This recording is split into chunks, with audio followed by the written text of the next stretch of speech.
Folks, welcome back. Let's continue our coverage of David Sedler's Oscar-winning script, The King's Speech. I'm David Mulligan, and this is the Writers Bloc on Virtual Channel Network. Let's move on to page 4, and there's a couple of things I'm just going to skip past, but we'll get back to. And I want to go to the scene where they introduce a very minor character, a doctor. And the character's only in one scene, so I guess he's the day player or whatnot.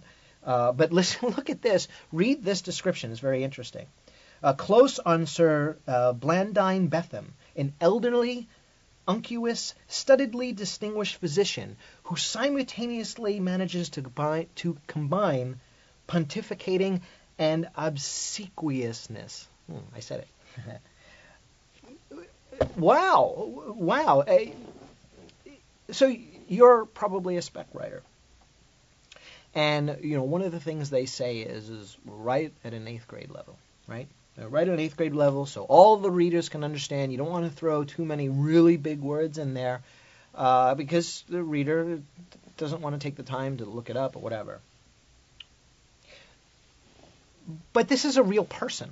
This Sir Blandine Betham. At least I think so, because this is a historical piece, and we have Churchill in here, and of course King George V, and all that fun stuff.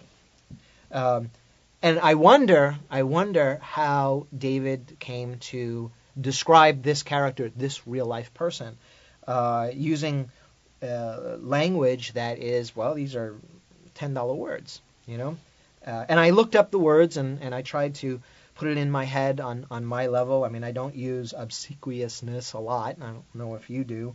Pontificating. Unctuous. Unctuous is a great word. I think I would like to use it, actually. It's a cool word. Look it up for yourself. I'm not going to tell you. You're a writer, so look it up.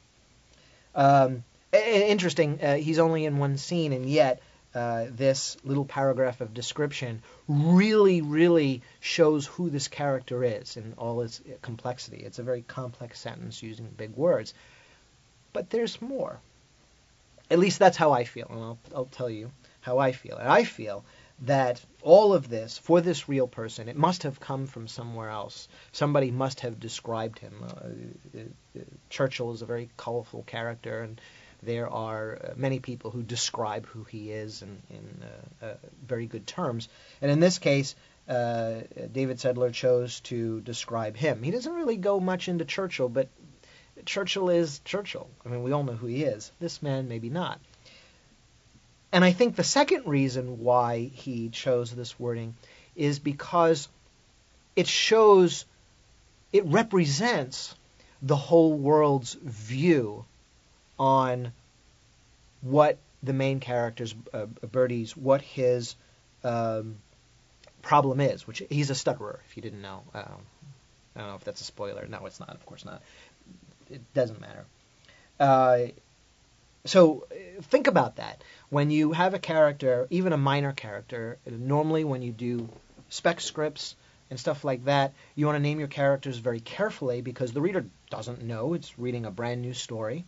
And you want to make sure that the characters are easily identifiable, easy to remember, and you don't want to confuse the reader.